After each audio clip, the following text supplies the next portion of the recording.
यांनी काही आरोप केलेले आहेत अध्यक्ष महाराज। त्या आरोपामध्ये तिच्यावरती बलात्कार गँग रेप करून तिचा खून करण्यात आला अशा प्रकारचा संशय त्यांना आलेला असून त्या संदर्भामध्ये माननीय न्यायालयाच्या समोर ते याचिका करीत आहेत अध्यक्ष महाराज।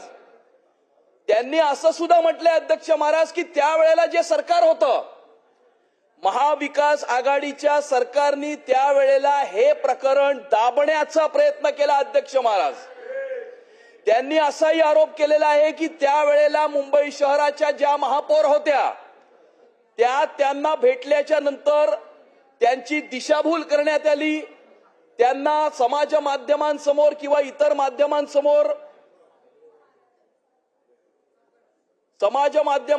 व इतर माध्यमांसमोर येण्यापासून रोखलं, या संदर्भामध्ये चौकशी मागण्यापासून रोखलं, त्यांच्यावरती दडपण आणलं गेलं, त्यांच्यावरती दबाव आणला गेला आणि त्यामुळे त्यावेळेला या गोष्टी ते समोर आणू शकले नाहीत। परंतु आता त्यांना हा पूर्णपणे संशय नाही, त्यांची ही खात्री आहे अध्यक्ष महाराज की त्यांच्या कन्येवरती बलात्कार करून तिचा खून करण्यात आलेला आहे आणि त्यावेळेला त्या शासनामध्ये असलेले मंत्री त्याला जबाबदार आहेत अध्यक्ष महाराज। त्यांनी असं म्हटलंय की महाविकास आघाडीच्या सरकारमधील एका मंत्र्याचा याच्यामध्ये सहभाग असून त्यांना हा संशय आहे की या मंत्र्यामुळे ही घटना घडलेली आहे अध्यक्ष महाराज। ही फार गंभीर बाब आहे अध्यक्ष महाराज, कारण मुंबई शहरामध्ये अनेक युवक युवती आपलं करिअर घडवण्यासाठी येत असतात, आपल्या डोळ्यामध्ये स्वप्न घेऊन या ठिकाणी ते येत असतात। मुंबई हे स्वप्न नगरी आहे अध्यक्ष महाराज आणि अशी स्वप्न घेऊन या शहरामध्ये राहणाऱ्या युवक युवतींवर अशा प्रकारचे अत्याचार होऊन अशा प्रकारे त्यांचा खून होऊन जस्ट बिकॉज कुणीतरी फार मोठा पॉवरफुल व्यक्ती आहे, कुणीतरी सोन्याचा चमचा घेऊन जन्माला आलेला आहे अध्यक्ष महाराज, म्हणून अशा प्रकारची घटना ही दाबली जाणं, त्याच्या कुटुंबियांवरती दडपण आणणं हे अतिशय गंभीर बाब असून या संदर्भामध्ये माझी शासनाला ही विनंती आहे अध्यक्ष महाराज। एक मिनिट, माझी शासनाला ही विनंती आहे अध्यक्ष महाराज, माझे शासनाला हे प्रश्न आहेत अध्यक्ष महाराज की डिसेंबर 2022 मध्ये जी एसआयटी नेमली होती त्या एसआयटीने काय चौकशी केली, त्या चौकशीचा काय निष्कर्ष आला, हे कधीपर्यंत जनतेच्या समोर, महाराष्ट्राच्या समोर आणि देशाच्या समोर आणणार अध्यक्ष महाराज। आणि दिशा सालियांच्या वडिलांनी ज्या ज्या व्यक्तींची नावं ही काल घेतलेली आहेत अध्यक्ष महाराज, त्यामध्ये दिशा सालियांचे 4 मित्र आहेत अध्यक्ष महाराज, तत्कालीन शासनातले मंत्री आहेत अध्यक्ष महाराज, तत्कालीन मुंबई शहराच्या महापौर आहेत अध्यक्ष महाराज। या सर्व व्यक्तींची इंटरॉगेशन ही एसआयटी करणार का, या सर्व व्यक्तींची चौकशी एसआयटी करणार का आणि गरज पडल्यास या सर्व व्यक्तींचं कस्टोडियल इंटरॉगेशन करणार का, हा माझा प्रश्न आहे अध्यक्ष महाराज। ठीक आहे, चला पुढे जाऊया। अध्यक्ष महोदय या सदर प्रकरणाची मंत्र्यांना काय बोलू, या सदर प्रकरणाची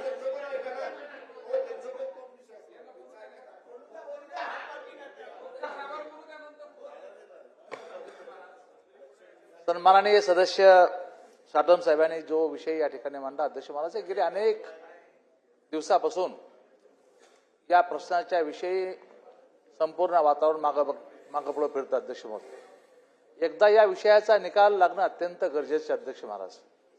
एसआयटी स्थापन झाली, एसआयटीचा अजून अहवाल आपल्या समोर या ठिकाणी, ते सगळं ते बोलले, तुम्ही नवीन काय बोलणार असाल तर बोला। नाही, याची चौकशी पूर्णपणे व्हावी हेच माझं म्हणणं आहे अध्यक्ष महोदय, हेच माझं म्हणणं आहे अध्यक्ष महोदय। या संपूर्ण प्रकरणाची चौकशी एकदा पूर्ण होऊन, काय दूध का दूध और पाणी का पाणी होऊन द्या अध्यक्ष महाराज। त्यामुळे त्यांच्या मुद्द्याला मी सपोर्ट करतो अध्यक्ष महाराज। हो, चला मंत्री महोदय। अध्यक्ष महोदय, सदर प्रकरणाची चौकशी एसआयटी मार्फत ही सध्या अजूनही चालू आहे। अहवाल अजूनपर्यंत प्राप्त नाही ही वस्तुस्थिती आहे, परंतु सदर चौकशी अजून गतीने केली जाईल आणि अध्यक्ष महोदय, जे काही विक्टीम होत्या त्यांचं सुसाईड झालं असं त्यांचं अगोदर म्हणणं होतं, परंतु नंतर आता प्रसार माध्यमांच्या माध्यमातून जी काही माहिती समोर येत आहे की त्यांचे वडील जे आहेत ते त्यांनी कोर्टामध्ये याचिका दाखल केलेली आहे. त्या याचिकेमध्ये त्यांनी ज्या गोष्टी म्हटलेल्या आहेत त्या अपडेट प्राप्त झाल्याच्या नंतर त्यानुसार कोर्टाच्या मार्गदर्शनानुसार आम्ही ती कारवाई करू.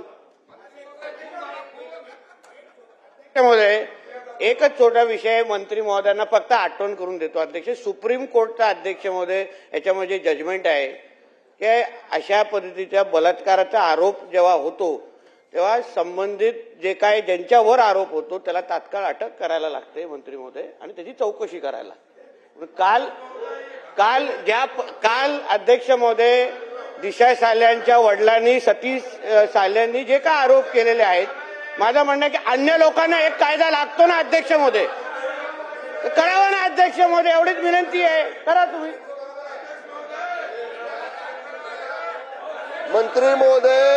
मंत्री महोदय नितेश राणे साहेब ज्याप्रमाणे सन्माननीय राज्यमंत्री महोदयांना सांगतायत त्याच्याशी मी सहमत आहे. जो सामान्य माणसाला नियम आहे तोच नियम मंत्र्याला, माजी मंत्र्याला असला पाहिजे. मंत्री महोदयांनी त्यातल्या आरोपीला तात्काळ अटक करावी, अटक करून त्याची चौकशी करावी. अध्यक्ष महाराज, केंद्रीय मंत्र्यांना सुद्धा त्यांच्यावर कारवाई केली. मंत्री महोदयांना प्रश्न आहे अध्यक्ष महाराज, ही घटना 8 जून 2020 ची आहे घटना. डिसेंबर 2022 मध्ये एसआयटी नेमली आहे अध्यक्ष महाराज. आता आपण मार्च 2025 मध्ये आहोत. साधारणतः घटना होऊन 5.5 वर्ष झालेली आहेत. अजूनही एसआयटी चौकशी करते असं ते म्हणतायत. किती दिवसांमध्ये एसआयटीचा निष्कर्ष आणि अहवाल हा जनतेच्या समोर आणणार अध्यक्ष महाराज? हा माझा थेट प्रश्न आहे. किती दिवसांमध्ये एसआयटीचा अहवाल आणि निष्कर्ष हा जनतेच्या समोर मांडणार? हा माझा थेट प्रश्न आहे अध्यक्ष महाराज.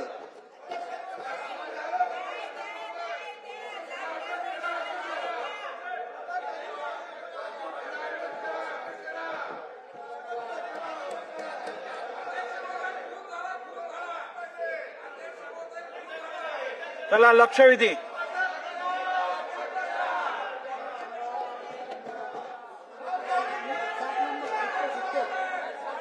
बरं, आता आपण फक्त 1 तास लक्षवेधी घेणार आहोत. 12:30 ते 1:30 वाजेपर्यंत लक्षवेधी घेऊ. आपल्याकडे जवळजवळ 18 लक्षवेधी आणि सकाळच्या 2 अशा मिळून 20 लक्षवेधी आहेत. आपण जास्तीत जास्त 5 मिनिटं एका लक्षवेधीसाठी देऊ. त्याच्यावरती काय आपण लक्षवेधीसाठी वेळ देऊ शकत नाही. त्यामुळे जे सदस्य वेळमध्ये आहेत त्यांच्या लक्षवेधी घेतल्या जाणार नाहीत.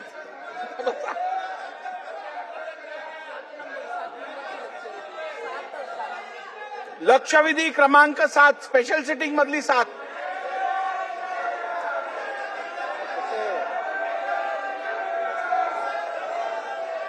अध्यक्ष महोदय, अरे मैं सुन रहा हूं ना, बोलो. हाँ बोलो. ठीक है, लक्षवेधी जल्दी बोलो. लक्षवेधी अध्यक्ष महोदय, संरक्षण द्या. लक्षवेधी क्रमांक 7. अध्यक्ष महोदय, लक्षवेधी क्रमांक 7. अध्यक्ष महोदय, ठीक आहे, बसा. केल्याप्रमाणे महाराष्ट्र सरकारी संस्था कायदा 1960 चे कलम 6 नुसार कोणतीही सहकारी संस्था नोंदवताना लक्षवेधी त्या महत्वाची आहे. संस्थेचे सभासद हे एकाच कुटुंबातील नसावे व ते सभासद त्याच संस्थेच्या कार्यक्षेत्रातीलच रहिवासी असले तुम्ही बसणार आहात की नाही सांगा. तसेच सन्मान उद्देश असलेल्या दुसऱ्या सहकारी सभागृहाची संस्थेचे बैठक 10 मिनिटांसाठी तहकूब केली जाते. एकंदरीतच विधानसभा सध्या अशांत झाल्याचं पाहायला मिळत आहे आणि कारण ठरलंय ते म्हणजे दिशा सालियन याचं मृत्यू प्रकरण, हत्या प्रकरण. 5 वर्षांपूर्वी दिशा सालियनची हत्या झाली होती असाच आरोप आता केला जातोय आणि या संदर्भात आदित्य ठाकरे, किशोरी पेडणेकर आणि अनेक महत्त्वाच्या नेत्यांवरती दोष जे आहेत किंवा आरोप जे आहेत ते दिशाच्या वडिलांनी आता केलेत आणि याच प्रकरणावरून विधानसभेमध्ये मुद्दा तापलाय. सत्ताधारी आमदारांनी, नेत्यांनी यावरती कारवाई केली जावी असं म्हणणं आहे. किती दिवसात SIT अहवाल मांडणार असंही आमदार साटम यांनी प्रश्न उपस्थित केलाय. तत्कालीन मंत्र्यांना अटक करण्याची मागणी देखील केलेली आहे. तर सालियन मृत्यू प्रकरणी आता विधानसभेत घमासान सुरू असल्याचं पाहायला मिळत आहे आणि म्हणूनच विधानसभेचं कामकाज 10 मिनिटांसाठी तहकूब करण्यात आलंय.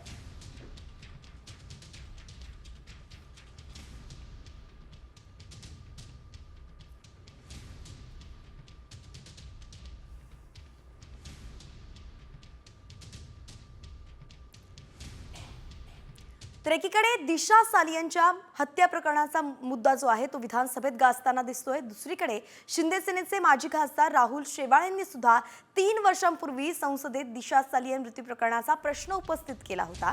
त्यावेळी त्यांनी दिशा सालियन आणि अभिनेता सुशांत सिंग राजपूत यांच्या मृत्यूच्या कालावधीत आदित्य ठाकरे आणि अभिनेत्री रिया चक्रवर्ती यांच्यात 44 वेळा मोबाईलद्वारे संभाषण झाल्याचं म्हटलं होतं. आता दिशाच्या वडिलांनीही याचिकेत या संदर्भात उल्लेख केलेला आहे. एकंदरीतच या प्रकरणातून आदित्य ठाकरेंना पुन्हा निशाणा केला जात आहे. म्हणून आता त्यांचा पाय आणखी खोलात जातोय का या प्रकरणासंदर्भात हे पाहावं लागणार आहे, हा प्रश्नही उपस्थित होतोय.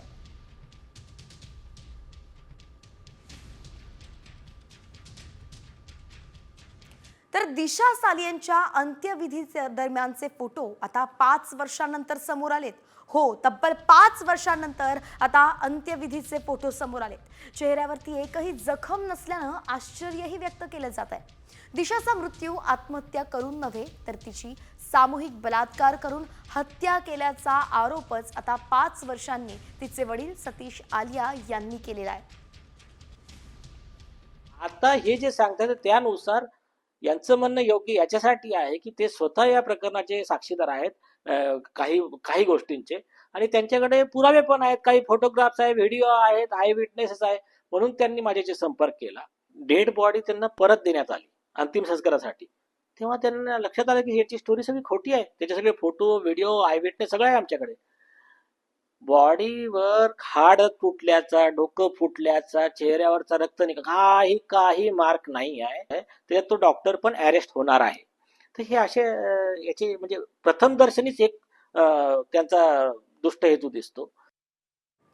जर दिशाने आत्महत्या केली असेल तर तिच्या शरीरावरती एकही जखम का नव्हती असा प्रश्न उपस्थित केला जातोय आणि म्हणून ही हत्या होती की आत्महत्या असा संशय व्यक्त केला जातोय. 14व्या मजल्यावरून पडून दिशाचा मृत्यू झाल्याचा दावा करण्यात येतोय. अंत्यविधीचे 2 फोटो तर काही दुसरंच सांगत असल्याचाही दावा आहे. दिशाच्या संपूर्ण शरीरावरती कफन आहे. दोन्ही फोटोत चेहरा स्पष्ट मात्र दिसतोय. दिशाच्या चेहऱ्यावरती एकही जखम दिसत नाहीये.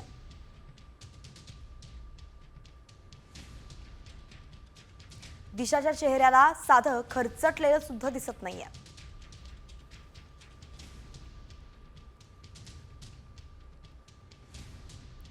त्यामुळे आता संशयाच्या भोवऱ्यात हे जे प्रकरण अडलंय आणि त्यानुसार आता याची पुढे कशी कारवाई होणार आहे प्रश्न उपस्थित केले जात आहेत. वातावरण तापतंय. म्हणून या प्रकरणात पुढे काय होतंय याकडे लक्ष असणार आहे. इतरही बातम्या आहेत त्या सगळ्यांचा आता वेगवान आढावा. दिशाच्या मृत्यू प्रकरणी नव्यानं चौकशी करा. दिशावरती सामूहिक बलात्कार करून तिची हत्या करण्यात आली आहे असा आरोप तिच्या वडिलांनी याचिकेतून केलाय. यात मुंबई पोलीस आणि माजी महापौर किशोरी पेडणेकर यांनी दिशाभूल करून दबाव टाकल्याचाही आरोप करण्यात आलाय. तर याचिकेत आदित्य ठाकरे, सूरज पानसोली, दीना मौर्या यांच्यासह मुंबई पोलिसांवरती गंभीर आरोप करण्यात आले.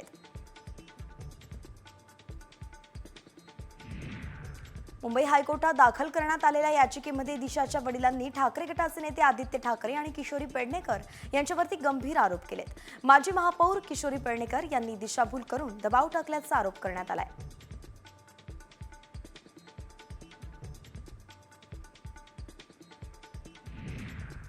दिशा सालियन प्रकरणात माझ्याकडे कोणताही पुरावा नाहीये, पण त्यांच्या वडिलांनी जर तक्रार केली असेल तर चौकशी झाली पाहिजे असं मत आमदार सुधीर मुनगंटीवार यांनी व्यक्त केलंय.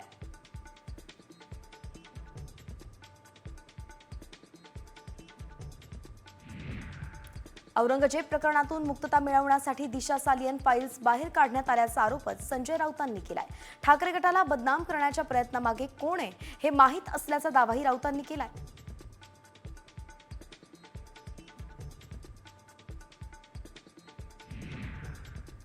दिशा सालियनच्या वडिलांनी जर कोर्टात याचिका दाखल केली असेल तर या प्रकरणाची सखोल चौकशी करण्यात यावी अशी मागणीच आमदार अमोल मिटकर यांनी केलेली आहे.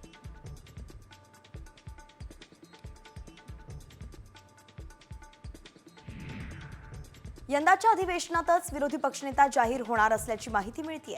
विधानसभा विरोधी पक्षाचा नेता हा अधिवेशनाच्या शेवटच्या दिवशी जाहीर होणार असल्याचं समजतंय, पण अधिकृत विरोधी पक्षनेते म्हणून पुढील अधिवेशनात भूमिका बजावणार आहेत.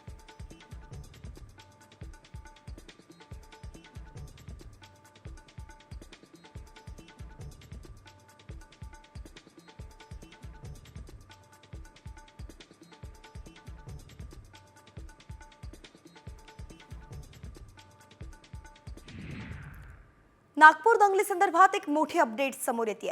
नागपूर दंगलीचा मास्टरमाइंड फहीम खान याच्यावरती देशद्रोहाचा गुन्हा दाखल करण्यात आलाय. नागपूर सायबर सेलचे उपायुक्त लोहित मतानी यांनी ही माहिती दिली आहे. औरंगजेबाच्या समर्थनार्थ घोषणाबाजी देतानाचा व्हिडिओ सुद्धा व्हायरल झाला होता आणि त्यांच्यावरही आता नागपूर पोलीस कारवाई करताना दिसतेय. आता 50 लोकांवर गुन्हे यामध्ये आम्ही दाखल केलेले आहे, पण आता यामध्ये ॲड होणार आहे कारण आम्ही दुसरी प्रोफाईल पण शोधतो आहे, त्याची इन्फॉर्मेशन आता येत आहे. पण आणि जे फहीम खान आहे त्यांच्या जे प्रोफाईल आहे त्यामध्ये त्यांनी जे औरंगजेबचा जे प्रोटेस्ट झालेला होता त्याचा व्हिडिओ त्यांनी स्प्रेड केला आहे.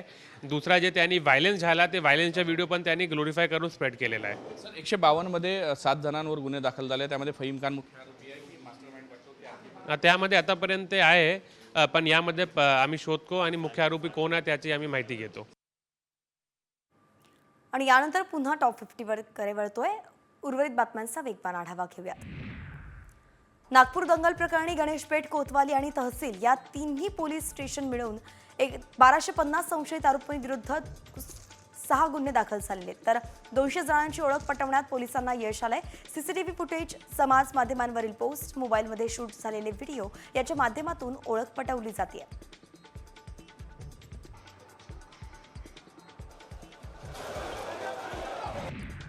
नागपूर दंगलीनंतर सोशल मीडियावरती एक भडकावणारी पोस्ट फिरवण्यात आली आहे, ज्यात अभी तो सिर्फ अटॅक हुआ है असा भडकाऊ उल्लेख करण्यात आलेला आहे. या पोस्टच्या माध्यमातून चिथावणी देण्यात आल्याचा संशय पोलिसांना आहे आणि तपासात ही पोस्ट बांगलादेशी भागातून प्रसारित झाल्याचंही समोर आलंय. त्यामुळे आता नागपूर पोलिसांनी याचा सखोल तपास सुरू केलेला आहे. मुंबई पुण्याचा विकास आता सुसाट होणार आहे, कारण केंद्र सरकारनं मुंबईतील जवाहरलाल नेहरू बंदर ते चौक या दरम्यान ग्रीनफील्डला मंजुरी दिली आहे. 6 पदरी हा ग्रीनफील्ड महामार्ग असणार आहे. तो पागोटे गाव इथून सुरू होईल आणि मुंबई पुणे महामार्गावरती संपेल.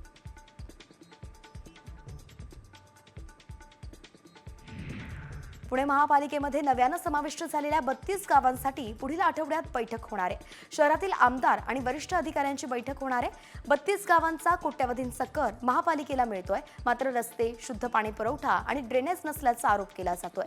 या सर्व विषयांबद्दल बैठकीत चर्चा होणार आहे. IPS अधिकारी रश्मी करंदीकरांच्या अडचणीत वाढ होण्याची शक्यता आहे. रश्मी करंदीकरांना आर्थिक गुन्हे शाखेनं दुसऱ्यांदा समन्स बजावलंय. रश्मी करंदीकरांच्या पतीवरती आर्थिक घोटाळ्याचे 2 गुन्हे दाखल आहेत, तेव्हा पती आणि पत्नीमधल्या आर्थिक व्यवहारासंदर्भात चौकशी करण्यासाठीच रश्मी करंदीकरांना समन्स बजावण्यात आलंय.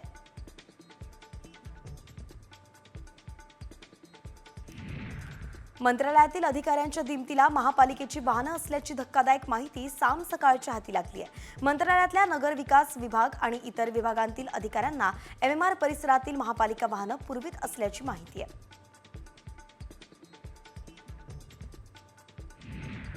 IPS अधिकारी रश्मी करंदीकर यांना आर्थिक गुन्हे शाखेनं दुसऱ्यांदा समन्स बजावलेला आहे, तर करंदीकरांचे पती पुरुषोत्तम चव्हाण यांच्या विरोधात फ्रॉड संदर्भात 2 गुन्हे दाखल आहेत. त्याच संदर्भात चौकशीसाठी हे समन्स बजावण्यात आले.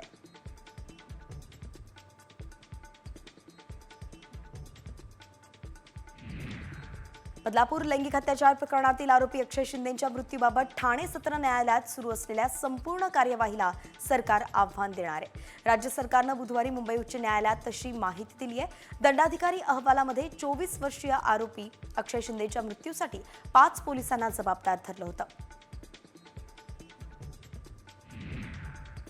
पुण्यात कोंढवा इथे पार्किंगवरून वाद झालाय. एका तरुणावरती बेदम मारहाण करण्यात आलेली आहे. कारमधून हत्यार काढून हल्ला करण्यात आलाय. दरम्यान तरुणाला पोलिसांनी ताब्यात घेतलाय.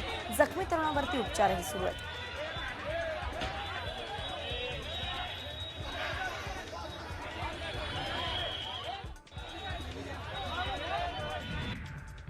मुंबईला 238 नवीन लोकल ट्रेन मिळणार आहेत. गर्दीच्या समस्येवरती तोडगा काढण्यासाठी केंद्रानं हा निर्णय घेतलाय.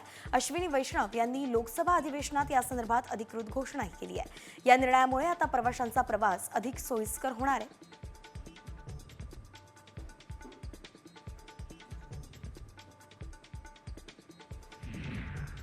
एसी क्लास टास्क फोर्समुळे एसी लोकलच्या प्रवाशांना मोठा दिलासा मिळालाय. मध्य रेल्वेचं एसी लोकलचा प्रवास सुरक्षित बनवण्यासाठी आता एसी क्लास टास्क फोर्सची स्थापना करण्यात आली आहे. तर अवघ्या 6 महिन्यात या पथकानं एसी लोकलनं प्रवास करणाऱ्या 8,735 प्रवाशांच्या तक्रारींचं निवारण केलंय.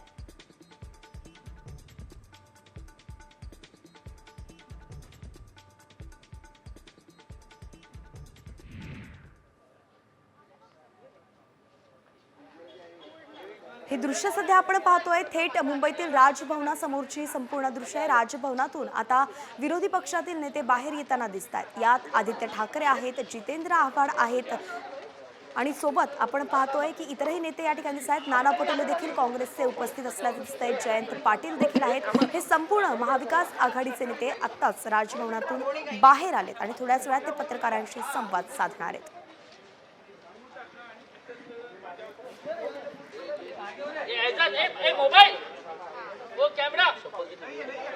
तर महाविकास आघाडीच्या नेत्यांनी राज्यपालांची भेट घेतलेली आहे. नेमकं ही भेट कशा संदर्भात होती, काय कोणत्या मुद्द्यांवरती चर्चा झाली आहे, या संदर्भात थोड्याच वेळात माध्यमांशी ते संवाद साधणार आहेत. आदित्य ठाकरे बोलतात. थोडं खालती घ्या ना तुम्ही. पाटोळे साहेब आले. अरे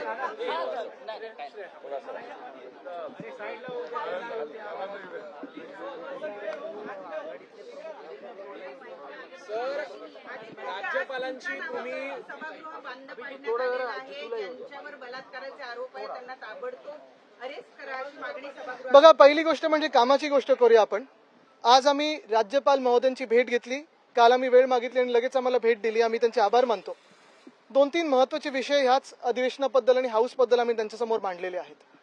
पहिली गोष्ट म्हणजे जी आम्ही मांडली आहे ती काल आपण पाहिलं असेल, रिमूव्हल मोशनवरनं जो काही गोंधळ झाला, जी काही गडबड झाली, त्याच्यावरनं आम्ही न्याय मागितलेला आहे. कारण ट्रस्ट मोशन एका मिनिटात आली, पॉईंट ऑफ प्रोसिजर मधून आणली आणि सगळं काही गडबड झालेली आहे. असं कधीही हाऊस आधी चालत नव्हतं. ह्या महाराष्ट्राच्या विधानसभेचा, विधान परिषदेचा अपमान हे सरकार आणि त्या खुर्चीवर बसलेले लोक करत आहेत. दुसरी गोष्ट म्हणजे आपण पाहिलं असेल, खालच्या हाऊसमध्ये देखील अनेकदा आम्ही बोलण्याचा प्रयत्न केला. वेळोवेळी आम्ही वारंवार विषय मांडण्याचा प्रयत्न करत असतो. मग कधी अबू आझमी असेल, कधी औरंगजेब असेल, कधी अजून कोण असेल, त्याच्यावरनं सत्ताधारीच पक्ष हाऊस बंद पाडतं कारण त्यांच्याकडे अजेंडा राहिलेला नाहीये काही. आणि तिसरी गोष्ट सगळ्यात महत्वाची म्हणजे काल देखील मी तुमच्या समोर येऊन जे विषय मांडला, आम्ही प्रश्नोत्तराचा तास असेल किंवा लक्षवेधी असतील किंवा इतर कुठच्याही म्हणजे आमचा प्रस्ताव असेल, मंत्री बसतात, नाही बसत, सेक्रेटरी असतात, नसतात, ह्या सगळ्या विषयांवर कुठे ना कुठेतरी गांभीर्यपूर्वक चर्चा झाली पाहिजे. आम्ही विनंती राज्यपाल महोदयाने ही केलेली आहे की त्यांनी सरकारमधले प्रतिनिधी बोलून घ्यावे आणि त्यांना समज द्यावं, मुख्यमंत्र्यांना बोलून घ्यावं आणि मुख्यमंत्री महोदयांनी सगळ्याच कॅबिनेट मंत्र्यांना समज द्यावी की उत्तर स्वतःची स्वतः द्यावी, अभ्यासपूर्वक द्यावी, अभ्यास करून यावं आणि विधानसभा किंवा विधान परिषद चालू असताना मंत्र्यांनी तिथे हजर राहावं, सगळे अधिकाऱ्यांनी तिथे हजर राहावं. काल आपण पाहिलं असेल, नाना पटोळे साहेब बोलायला उभे राहिले तेव्हा आम्ही तर प्रश्न विचारलेच की मंत्री कुठे आहेत. एक मंत्री बसले होते, तेही तिसऱ्या रांगेत. ती अदृश्य गॅलरी जी असते तिथे एक सुद्धा सेक्रेटरी नाही, डेप्युटी सेक्रेटरी नाही, खात्याचं कोणी घेणं देणं असलेला माणूस नाही, पीए नाही. आणि हे सगळं होत असताना फक्त आम्ही विरोधी पक्ष म्हणून नाही, तर आज जनतेतून निवडून आलेले आमदार म्हणून इथे आलेलो आहोत. कारण आम्ही जनतेचे प्रश्न मांडत असतो. सत्ताधारी आमदारांसारखं हाऊस आम्ही बंद पाडत नाही, पण विषयावर चर्चा करताना मंत्र्यांना गांभीर्य असायला पाहिजे. सत्ताधारी लोक काल देखील, सत्ताधारी आमदार देखील काल आमच्यासोबत सुरात सूर मिळवून त्यांनी देखील हाऊस 10 मिनिटांसाठी तहकूब करून घेतलं. कारण ते देखील म्हणतायत की सत्ताधारी पक्षातले असो की विरोधी पक्षातले असो, जे काही आमच्या मागण्या असतील, कपात सूचना असतील, जे काही आमची विनंती असतील, ह्या सगळ्या चर्चेच्या तिथे मंत्र्यांकडून गांभीर्यपूर्वक विचार झाला पाहिजे. विरोधी पक्ष नेत्याबद्दल आपण काही मागणी केली आहे का? बघा, आम्ही त्याच्यासाठी आलेलो नाहीच आहे. कारण विरोधी पक्ष नेत्याचं आम्हाला उत्तर हे अध्यक्ष महोदयांकडून येणं बाकी आहे. आमची ही अपेक्षा आहे, अजूनही चांगल्यात आमचा विश्वास आहे आणि हा विश्वास आहे की लोकशाहीचं जे काही आतापर्यंत प्रथा परंपरा पाळत आलेलो आहोत ती पाळली जाईल आणि आम्हाला विरोधी पक्ष नेता दिला जाईल. कालपासून जे तुमच्यावर आरोप होत आहेत, कालपासून तुमच्यावर जे आरोप होत आहेत, सुरुवातीला तुम्ही ज्या गोष्टीचा उल्लेख केला की तुमच्यावर देखील आरोप होत आहेत, कालपासून आज सभागृह देखील बंद पाडण्यात आले. आता तुम्ही पण ह्या गोष्टीशी साक्ष आहात. गेले 5 वर्ष बदनामीचा प्रयत्न हा होतच आहे सातत्याने. कोर्टात आहे, कोर्टात बोलू. पण महत्वाची गोष्ट हीच आहे, मी तुम्हाला वारंवार सांगितलेलं आहे की आम्ही, आणि खास करून आपण पाहिलं असेल माझं ट्विट असेल किंवा आम्ही सगळेच एकत्र आम्ही ह्या सरकारला ह्या एका अधिवेशनामध्ये एक्सपोज केलेलं आहे. फक्त आम्ही नाही तर संघाने पण एक्सपोज केलंय. काल तर संघातले देखील लोक बोललेत ना की औरंगजेब विषय हा चुकीचा आहे. मग आता भाजपचे मंत्री त्यांच्यावर कारवाई करायला मागणार का? आज आम्ही हाच प्रश्न विचारत आहे की महाराष्ट्र हा नेऊन कुठे ठेवलेला आहे. आज आपण पाहाल तर क्राईम्समध्ये मग महिलांवर अत्याचार असतील, शेतकरी आत्महत्या असतील, शेतकऱ्यांची परिस्थिती असेल, ह्याच्यात तर महाराष्ट्राची परिस्थिती बिकट होत चाललेली आहेच. पण त्याच सोबत माझ्या सगळ्या सहकार्याने इथे त्यांच्या अधिवेशनाच्या भाषणामध्ये अर्थसंकल्पावर बोलताना भाजपचे जे किंवा ह्या महाझुटीचे जे काही प्रमुख मुद्दे होते ज्याच्यावर निवडणूक जिंकले असं ते बोलतात, निवडणूक जिंकले हे निवडणूक आयोगामुळे, वोटर फ्रॉडमुळे, तरी देखील जे काही त्यांचे 10 मुद्दे होते एक सुद्धा मुद्दा ह्या अर्थसंकल्पात आलेला नाहीये. त्यांना त्याच्यावर एक्सपोज केलं, आम्ही त्याच्यावर औरंगजेबावर एक्सपोज केलेलं आहे, त्यांच्या हिंदुत्वावर एक्सपोज केलेलं आहे. प्रत्येक गोष्टीवर एक्सपोज केल्यानंतर राजीनामा द्यायला लागला आणि हे सगळं झाल्यानंतर आपण पाहताय की आज हाऊस बंद कशावरनं पाडायचं, तर माझ्यावरनं पाडायचं, पाडू द्या. पण जनता हाच सवाल विचारत आहे की तुम्ही तर सत्ताधारी पक्षातले आमदार आहात, तुम्हाला जर निवडून दिलं असेल आम्ही तर काम करायला निवडून दिलेलं आहे, महाराष्ट्राबद्दल बोलायला दिलेलं आहे, बोला ना महाराष्ट्राबद्दल, चर्चा करा. आदित्यजी, आपण पाहिलं असेल तर अर्थसंकल्प याचिका पुन्हा एकदा दाखल केलेली आहे. इतक्या दिवसानंतर हे प्रकरण पुन्हा का आलं असं आपल्याला मी हेच तुम्हाला सांगतो ना, 5 वर्ष सतत हे जे काही चालू आहे, कोर्टात जे होईल ते होईल.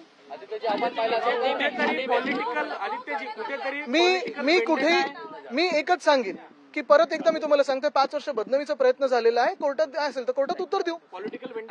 बघा, मला त्याच्यात जायचंच नाही आणि तुम्हाला सांगतो मी आतापर्यंत 5 वर्षात मी जे मुद्द्याचं ते बोलत आलेलो आहे आणि तेच बोलत राहणार. एक बार फिर आपका नाम चर्चा में है, क्या कहेंगे? थोड़ा नीचे लीजिए ना, दिखेगा नहीं. हाँ, एक ही सवाल है ना आपका, यही. पहले तो मैं काम की बात करता हूँ. आज हमने महाराष्ट्र राज्य के राज्यपाल महोदय से समय मांगा था, उन्होंने समय दिया भी. आणि अन्य आमचे महायुतीचे आमदार यांनी एकत्र मिळून सरकारकडे मागणी एवढीच केलेली आहे की सुप्रीम कोर्टच्या आदेशानुसार कुठल्याही आमच्या भगिनींवर, माता भगिनींवर अगर बलात्काराचा आरोप कोणावरही करतात तर लगेच तात्काळ आरोपीला अटक करून कारवाई करावी, अशा सुप्रीम कोर्टची जजमेंट आहे. अगर राज्यामध्ये, देशामध्ये एका सगळ्या जणांना तो अगर न्याय लागतो, मग ज्यांची नावं दिशा साल्यांच्या वडिलांनी घेतलेली आहे की ह्यांनी माझ्या मुलीचा सामूहिक बलात्कार करून खून केला, असा अगर आरोप ह्या लोकांवर झालेला आहे तर सुप्रीम कोर्टच्या त्या जजमेंटप्रमाणे अन्य लोकांना जो काही न्याय लागतो तोच ह्या तिघांवर लावावा, एवढीच मागणी सभागृहाने केली. आणि त्यानुसार गृहराज्यमंत्री आमचे योगेश कदमजींनी सकारात्मक पद्धतीने की सरकार म्हणून आम्ही कोणालाही पाठीशी घालणार नाही, कोणाचेही राजकीय दबाव सहन करणार नाही, अशी भूमिका सरकार म्हणून आम्ही तिथे समोर नोंदवलेली आहे.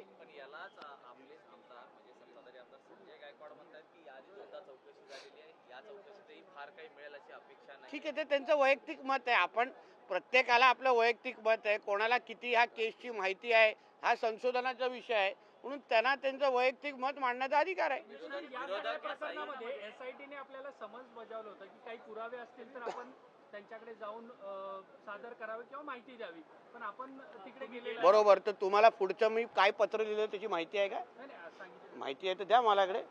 त्याची माहिती मी एसआयटीच्या प्रमुखांना, अर्धवट माहितीवर तुम्ही प्रश्न विचारता, अर्धवट माहितीवर तुम्ही तुमचं चॅनल चालवता, ह्याच्यावर माझा आक्षेप आहे. हा, कारण का तुम्ही पत्रकार म्हणून सगळ्या गोष्टीची तुम्हाला माहिती असणं हे बंधनकारक आहे.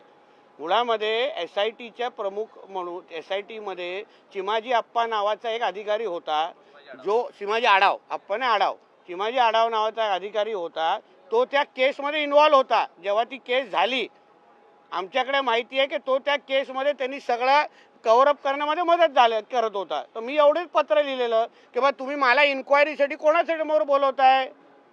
तो ज्याच्यावर आम्हाला संशय आहे त्याच्या समोरच आम्ही जाऊन माझी माहिती द्यावी, पुरावे द्यावे, जेणेकरून तो उचलणार आणि आरोपींना देऊन टाकणार. ही माहिती आहे का तुमच्याकडे? अर्धवट माहितीच्या जोरावर मग आपल्या बातम्या चालवणार आणि TRP वाढवणार नेहमीसारखं.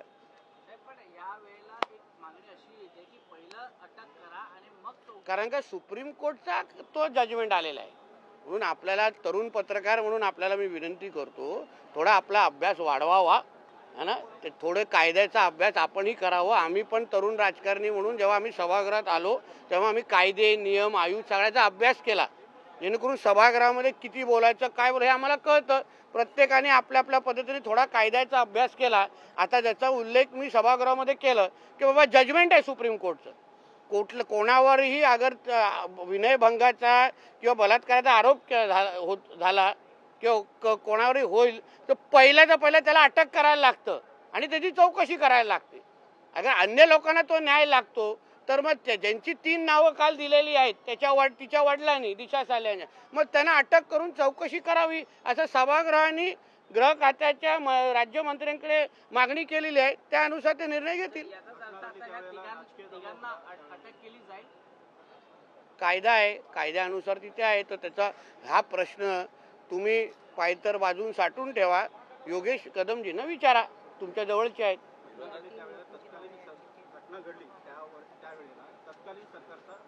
स्पष्ट आहे ना, स्पष्ट आहे. कारण का देशामध्ये आपला देश आपला कायद्याने चालतो आणि कायद्यानुसार अगर तुम्ही उर्वरित लोकांना एक कायदा लावत असाल आणि एकाच व्यक्तीसाठी अगर कायदा मोडून ते पण माता भगिनींबद्दल, माता भगिनींबद्दल आमच्या लाडक्या बहिणीने आमचं हे राज्य आणलेलं आहे म्हणून त्यांना सुरक्षा देणं हे आमचं काम आहे.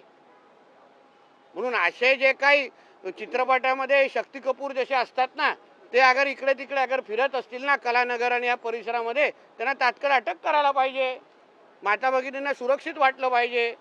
10 मिनट के लिए स्थगित की गई है दिशा सालन के मुद्दे पर. काफी अग्रेसिव आप लोग वहाँ पर नजर आए सदन में इसके लिए. हमारा सब लोग का मुद्दा इतना ही था. हमारे अमित साटम जी जो हमारे MLA है बीजेपी के, उन्होंने ये विषय उठाया. उन्होंने ऐसी मांग की है कि कल दिशा सालियान के पिताजी ने जो एक एफिडेविट, क्रिमिनल एफिडेविट पिटीशन दाखिल किया है, उसके अंदर जो उन्होंने नाम लिया